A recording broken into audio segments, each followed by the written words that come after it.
Connect it here.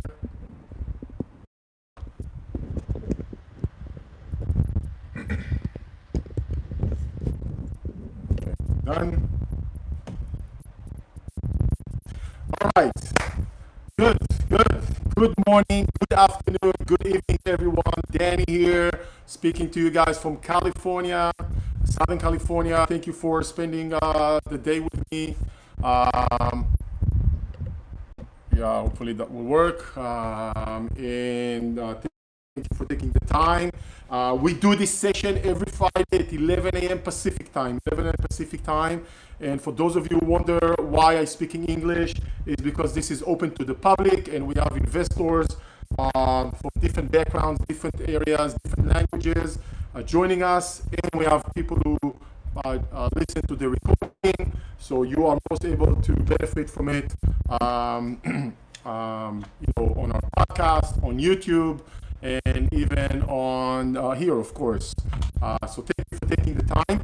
This session, which we do weekly, has a very clear purpose or purposes, which are get informed, more knowledgeable about real estate investing for you guys. So I'm always trying to share, communicate with you, engage with you, have an opportunity to have a small chat like Eliran, or what I like most is get your questions. So by all means, feel free to contribute to the topic or contribute to real estate investing, contribute or ask questions that could be related to real estate investing, but not necessarily related to the topic. That is welcome as well. You can also, if you're listening to the recording, you are most welcome to post, to send an email with a follow-up question or something you would want us to cover. I'll be happy to look into that as well. Perfect. Now that we got that out of the way, let's get started. Today I'm going to talk about private lending, not hard money, but private lending. What is private lending? Why would someone want to consider utilizing or using private lending when it comes to real estate? And let me just explain the terminology. I think that generally speaking, in the US and maybe altogether, we are seeing different types of lending or financing options for investors or for real estate altogether. We have conventional lending, which we go to the bank and we get a mortgage. That's everybody knows that. Nothing, no need to expand on that. We have hard money lenders. Hard money lenders are institutions or companies or organizations that lend money in a more organized manner as a corporation, and they lend money on projects, most times on flips, most times on short-term projects. So that's a secondary. It's called hard money lending. We have private lending. Private lending is very similar to hard money. The difference between private and hard money is that hard money is more institution, more organized, more companies who do that. Where private lending is more individual lending to another individual or another entity to do a certain project. So the difference is, it's more like private person lending, which is private lending. Hard money, most times, is considered more of an organization, a company, a corporation who lends, maybe raise money on one end and it lends money to someone to do a project such as a flip. If you wanna be a lender, you can actually go in different routes. You can actually join a company, not join, but send money to a corporation who's doing money lending, and you become an investor in a pool of money, and they lend money. So there's another layer or tier here. Or you can actually say, hey, I have money available. I want to invest in real estate. And instead of going through some corporation, you can actually say, hey, Danny, we'll give you, for example, we'll give you $100,000 to do this flip. I want to become a lender, on that project. And then there is it's a private, setting. Now, when you are a private lender, why would you consider becoming a lender altogether? Well, from my experience, the good thing about being a lender is that you take more of a backseat approach to the investment. So you're not involved on the day-to-day. You are the bank. And as the bank, you are not getting the upside, you're not getting the downside, you're just collecting the interest or interest and principal without actually participating in the success or lack of success in a certain project. So you have a more of a backseat position as a private lender to the transaction. That means if transaction is very successful and the returns are double digits, you're not going to probably participate in that. But if there's problems, you should be more secure, because private lender is typically the first position that you secure your funds, and it requires less hustle and less involvement in the project. So some investors that I met over my career told me, listen, I don't have time, I'm not interested to be involved with tenants and property managers, and I know I can probably make more money this way. I'd rather take a more of a backseat approach, a more of a conservative approach. What would qualify to doing something like this? And in my opinion, if you want to be that person who doesn't want to trouble with renters and property managers and all that hustle or noise in the system, which I have no problem dealing with, but I'm just saying I know where you're coming from, then you still want to invest in real estate, you can do that by becoming a private lender. A private lender, as I said, you have no control on the project. You only have a way to secure your funds in a certain project. The way your funds are secured are typically, it's a lien recorded to you or to your entity with a note that are securing your investment. So that means an individual cannot sell the property without clearing that lien. So this is how you protect yourself, your investment. Typically, there's an insurance on the property, and you are added as a secondary name to the insurance policy, so that also protection to you. And then you just sit there and collect funds, collect the interest payments, however you structure the investment or the loan. There are different types. Pay at the end, pay monthly, different types how to structure. You negotiate the rate, the interest rate that you will be getting, and based on that, this is how the terms of the loan will be dictated. The terms of the loan will be dictated as a private lender between you and the borrower, based on the amount, based on the loan to value, based on the loan to cost, based on the risk, based on multiple factors, and this is how you will be able to secure your position when becoming a private lender.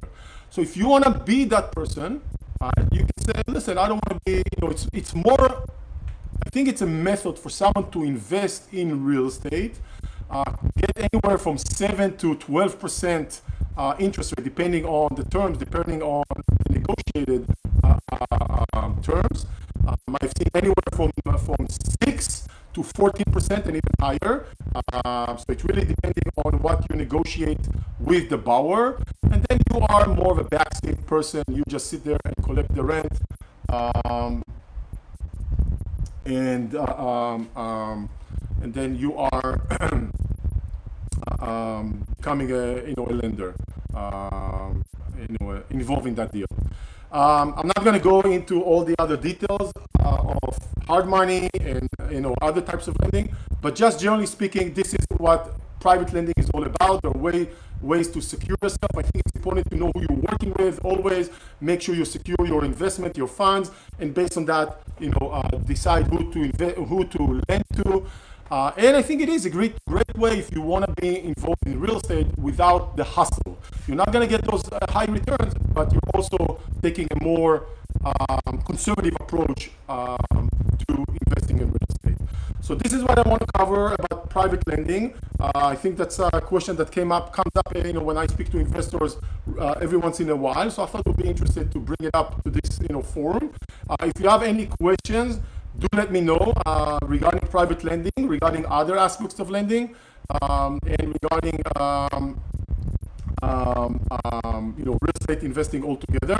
I know usually it takes like a minute or half a minute to a minute until a question is shown, but I'll wait and see if there are any questions regarding the topic or regarding the specific topic of lending or generally about real estate investing.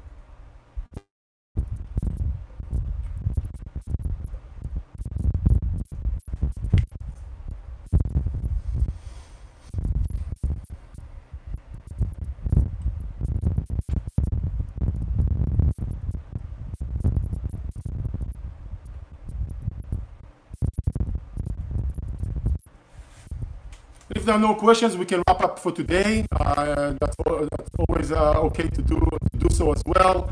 Sometimes the topics we bring are short and to the point. Sometimes we talk at length. Sometimes we have more questions. So thank you for the feedback.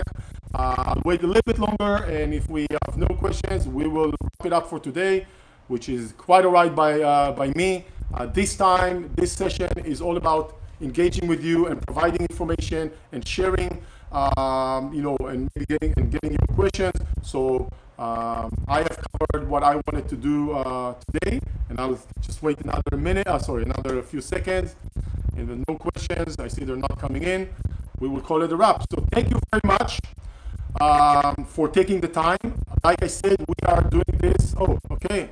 How do you source a hard money lender? Oh, very good question. How do you source? The problem, I would say I would only go through recommended sources for people that have worked with someone, because there are a lot of, should I say, fishy characters out there lending money, primarily hard money lenders. They want to collect information about you before they even provide you with a loan. So for me, it's always I'm a little bit suspicious about it. So hard money lenders, I would rather ask someone like myself that I've worked with hard money lenders and know their quality, and this way I can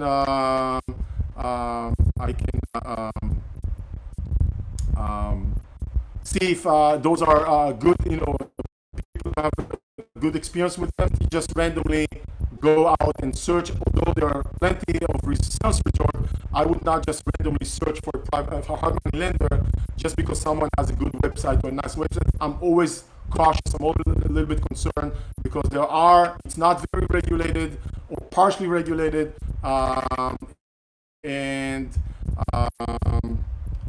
it's you want to be careful. So try to go through recommended people. I'll be happy to, if you need a hard money lender, let me know. I have at least one that I've worked with that are good.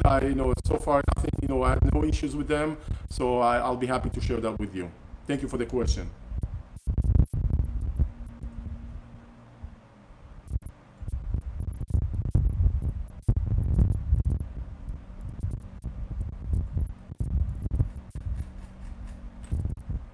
Very good. I think it's a wrap. See you next week. Oh, see what? What is an average max LTV for hard money lenders loans? Max LTV, loan to value. Usually, it really depends on the experience of the borrower, I would say, first of all, and how long the relationship with this lender and borrower has been going on. So the lenders are cautious about the borrowers too. So it may start with a first deal of maybe 70% loan to cost, not necessarily loan to value. It will also be different between the acquisition price and the renovation budget. So they may look and they may say, listen, we'll give you 80% of the acquisition of the property and up to 70% of the renovation. So every private lender will go about it differently. They may go to even higher percentage, but let's say 80% or 90% sometimes. But that will mean more fees and more fees and rates, higher rates. So it's really kind of tricky. A lot of moving factors. So your experience as a borrower, is important to the lender. Your experience as a flipper, if that's what you're doing, is important to the lender. The relationship you have with the lender will also affect that LTV.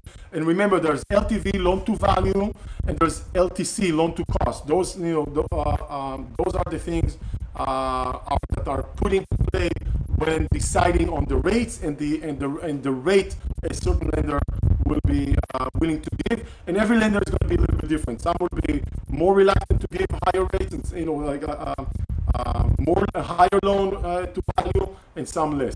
So very good question. There's not clear cut answer. It's really a mix of multiple factors. Who's doing the agreement? Most people don't have experience on setting up those contracts. I have a form that I use, a mortgage agreement and a note that I've received in the past that I've used. I think I even had it go through my attorney just to make sure it's fine. So usually we have a note which is recording the terms. This is what kind of you record when you record the lien, and then the mortgage agreement. Those are the two things that we have.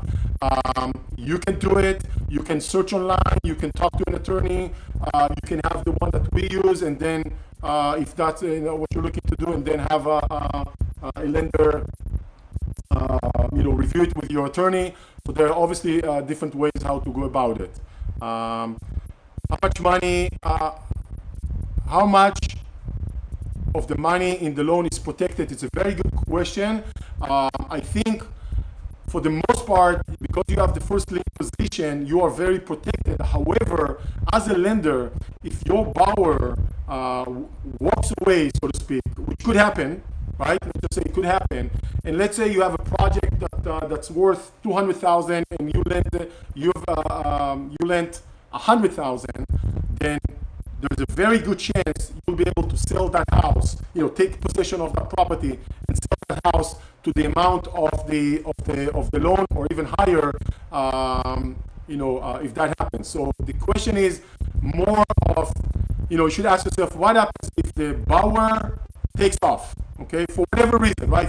Life happens, things happen, even for good people. So if that borrower takes off and you are left with the property, how much you can sell it for, that would be, that's actually how you secure your money. So obviously, the lower the loan relatively to the value of the property, the more safe you are, because you can say, okay, I got this property, it's worth $250,000, my loan is $100,000, then I have a margin here I can work with. So that will be your securitization of the property. I hope that helps. It's a very good question. Absolutely, you need to ask yourself, what happens if the borrower cannot pay or walks away? That is your risk. You will get a property, you should, but that's the risk you're taking. It's not risk-free. It's a reduced risk because you have the first lien position, but it's not risk-free. Just be aware of it. Thank you for a very good question.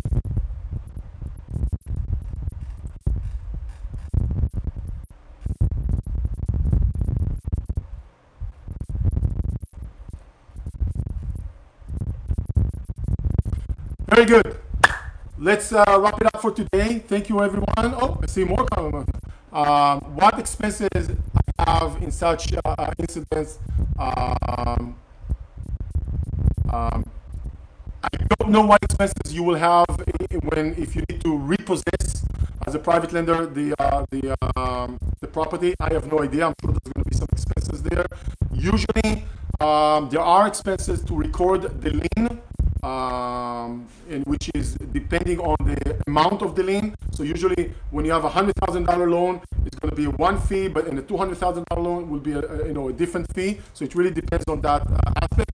And usually we factor that either into the loan, or the borrower takes that covers that.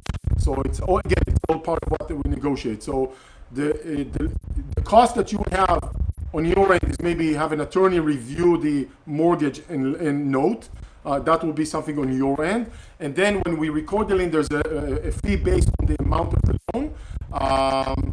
And those are the only fees that you will have. If you decide to do an appraisal, then you may do an appraisal, and then it will be determined who's going to pay for the appraisal between you or the borrower. It's negotiable. And then again, if you need to repossess the property, then I don't know to tell you what that cost is. It's probably going to be different from one state to another. I can't give you an answer about that, unfortunately. Good questions. Very good questions.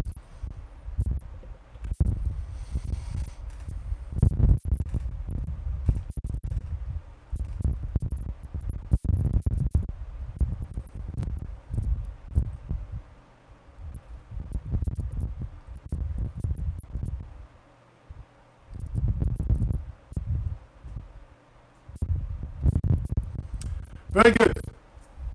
I think we can wrap it up for today. Thank you everyone for taking the time, for the questions. If you have follow-up questions, more one-on-one, let me know. I'll be happy to try and address them. Regarding lending, anything regarding other things. I really appreciate your time. See you next week. We already have a topic for next week, so see you next week on Friday, 11 a.m. Pacific time. Have a terrific weekend, everyone. Shabbat shalom. Bye-bye.